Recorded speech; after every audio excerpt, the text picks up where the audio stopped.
হাত উঠলো কই? এক্ষুনি তো বললেন হাত উঠল না, বসে আছেন, ভুলে গেছে। আচ্ছা আর একবার সুযোগ।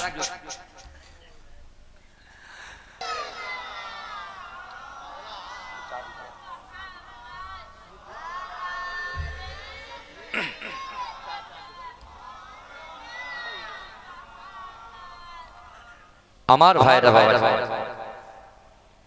যে কথা আপনাদের সঙ্গে আলোচনা করছিলাম, আপনাদের কথা অসুবিধা হচ্ছে না তো শুনতে? হ্যাঁ, আল্লাহ বলছে বান্দা ওয়াসারিউ ইলা মাগফিরাতিম মির রাব্বিকুম, তোমরা অতি দ্রুত অগ্রসর হও আমি আল্লাহ আমার ক্ষমার দিকে। জোরে বলুন। ওমর ইবনুল জামু রাসূলুল্লাহ তার লাশটা, এই শুনছেন তো, তার লাশটা ওহদের প্রান্তরে একটা জায়গায় রেখে তার সন্তানদেরকে বললেন, বাবু তোমরা কি তোমার বাপের লাশটা তোমরা কি বাড়ি নিয়ে যেতে চাও না এখানে দাফন করতে চাও? বলছে না, আমার আম্মু একবার দেখবে, তাই আমার আব্বা জানের লাশটা আমরা বাড়ি নিয়ে যেতে চাই। রাসূলুল্লাহ বললেন, রে আমার সাহাবারা যাও, ওমর ইবনুল জামুর লাশটা তোমরা একটা উটে তুলে দাও। এই শুনছেন? উটে তুলে দাও। আমার ভাইরা, আল্লাহু আকবার, উটকে এত বার লাগাম ধরে টানছে টানছে, কিন্তু উট একবারও মদিনার দিকে যায় না। জোরে বলে, জোরে বলবেন ভাই, সব সময় বলতে হবে জোরে বলেন, জোরে বলেন, জোরে বলেন। কি জ্বালাতন বলেন তো দেখি, একটু সুবহানাল্লাহ বলবে তাও এই অবস্থা।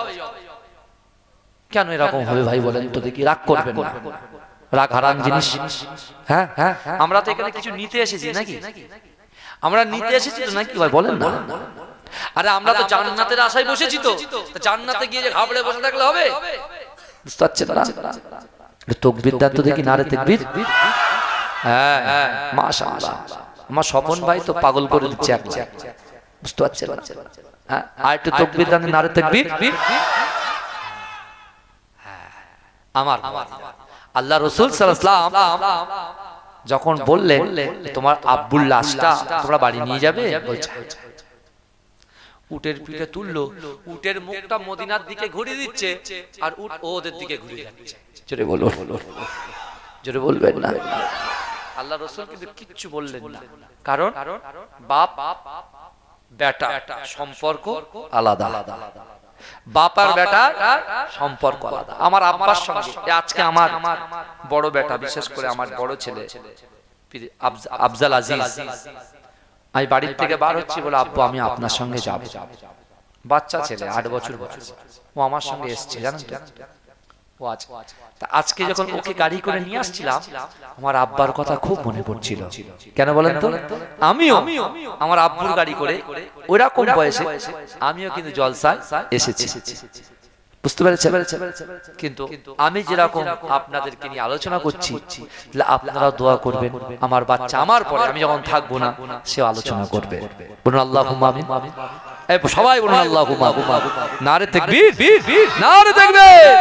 মাসলাকে মুজাদ্দিদ জামান, মাসলাকে মুজাদ্দিদ জামান মাওলানা আবু আনসার সাহেব, নারে তাকবীর। মাশাআল্লাহ, এইবারে তো ঝড় উঠবে, বুঝলেন? মাশাআল্লাহ, আমার ভাই খুব মহব্বত করে, খুব ভালোবাসে। ঠিক আছে, আমার ভাই তাকবীর দেন, নারে তাকবীর। ভাই ওলামাদের সাথে, ওলামাদের এই মহব্বত রাখা দরকার নাকি? আরে যাবো, জড়িয়ে ধরবো, ওরে বাপ রে বাপ। এ দেখেন জলিল সাহেব হুজুর, আমার চামি চাচা বলতাম, গালিব সাহেব হুজুর, খালেক সাহেব হুজুর, আমার আব্বা, বুঝতে পেরেছেন? জাব্বাস সাহেব, শুনে নামগুলো শুনে নেন, মানে আব্দুল জাব্বাস সাহেব, বুঝতে পেরেছেন? এনারা সবাই যখন এক জায়গায় হতেন না, সে কোলাকুলি শুরু হয়ে যেত। এসব লোক জানেন আপনারা? হ্যাঁ, আর এখন ভাই কি সব হচ্ছে, বিশ্বাস করুন। আমি চাই যে আল্লাহ পাক যেন এরকম ভাবে সকলের সাথে মহব্বত রাখার তৌফিক দান করেন। বলুন আমিন। বলবেন আল্লাহুম্মা আমিন। যাই হোক, যা কিছু আলোচনা করলাম আমি একটুখানি খালি রেখেছি, একটুখানি। এই ওমর ইবনে জামুকে আল্লাহ রাসূল তার আওলাদদেরকে বললেন, তোমার আব্বু নামাজের পাটিতে দোয়া চেয়েছিলেন, আল্লাহ ওহদ প্রান্তরে যেন আমার মাটিটা হয়, তাই আল্লাহ তার দোয়াটাকে কবুল করেছে। অর্থাৎ তোমরা হাজার কোশিশ করলে, চেষ্টা করলেও তোমার বাপের লাশটা মদিনায় নিয়ে যেতে পারবে না। জোরে বলবে, ওখানেই তার দাফন হয়ে গেল। তাহলে ইন্নামাল আমালু বিল খাওয়াতিম, প্রত্যেকটা জিনিস নিয়তের উপরে নির্ভরশীল। আল্লাহ বলছেন ওহুম লা ইফতানুন, আমি আল্লাহ পরীক্ষা করব।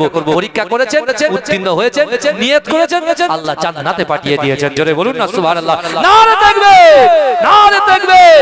ওলামায়ে হযরতগণ, ওলামায়ে হযরতগণ, মাশাআল্লাহ মাশাআল্লাহ। যাই হোক, যা কিছু বললাম এখানে ইতি করলাম। ওমা আলাইনা ইল্লাল বালাগ। সকলে আমার জন্য দোয়া করবেন। আসসালামু আলাইকুম ওয়া রাহমাতুল্লাহ। আমার প্রিয় মহব্বতের ভাই আবু আনসার ভাই, আল্লাহ তাকে কবুল করেছে। সারা জেলায় চষে বেড়াচ্ছে বাবা, রাজস্থান থেকে শুরু করে, বুঝতে পেরেছেন, বাংলাদেশ থেকে শুরু করে সব জায়গায় যাচ্ছে। আলহামদুলিল্লাহ, আল্লাহ তাকেও কবুল করুন, তার সাথে সাথে আমাদের সকলকেই কবুল করুন।